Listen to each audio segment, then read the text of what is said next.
ఓం నమో వెంకటేశాయ. తిరుమలలో అయితే హెవీ అంటే హెవీ రష్ ఉందన్న. మనకి యుగాది పండుగ కూడా వచ్చేసింది. యుగాది పండుగ గురువారం వస్తే శుక్రవారము, శనివారము, భానువారం ఈ వీకెండ్ కూడా ఇట్లే వచ్చేసింది. ఇంకా చాలా అంటే చాలా క్రౌడ్ ఉంది. వితౌట్ ఎస్ఎస్టీ టోకన్ ప్రజెంట్ ఇప్పుడు శనివారం అప్డేట్ ఏమంటే 28 hours అవుతా ఉందంట. క్యూ లైన్ ఎంట్రీ వచ్చేసి శిలాతోరణం దగ్గర, అంటే పైన పోతాం కదా నారాయణగిరి షెడ్, ఇంకా పైనకి చూస్తే మనకు ఒక క్యూ లైన్ కనపడుతుంది కదా, ఆడ ఉండదంటే ఎంట్రీ పాయింట్. ఎవరైనా తిరుమలకు పోయేవాళ్ళు కొంచెం ప్లాన్ చేసుకొని పోండా. ఈ పొద్దు రేపు అయితే చాలా అంటే చాలా రష్ ఉంటుంది. నిన్నైతే మనకి సీఎం చంద్రబాబు నాయుడు గారు కూడా అక్కడ పోయిండారు. వాళ్ళు కొంచెం క్యూ హోల్డ్ చేసి ఉంటారు.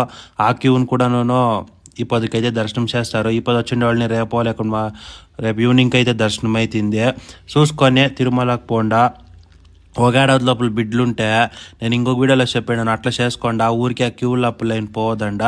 కానీ క్యూ లైన్లో పోతే ఏమంటే మనకి నీళ్ళు, వాష్రూమ్ ఫెసిలిటీ, పాలు అనేది ఇస్తూ ఉంటారు. మనం ఒక నారాయణగిరి షెడ్లకు పోయిస్తే మనం రెస్ట్ అన్న తీసుకొని వచ్చి ఒక 3 to 4 hours అక్కడ కూడా ఫుడ్ అయితే వస్తూ ఉంటుంది. దానికంతా ఏం టెన్షన్ తీసుకునేట్లు లేదు.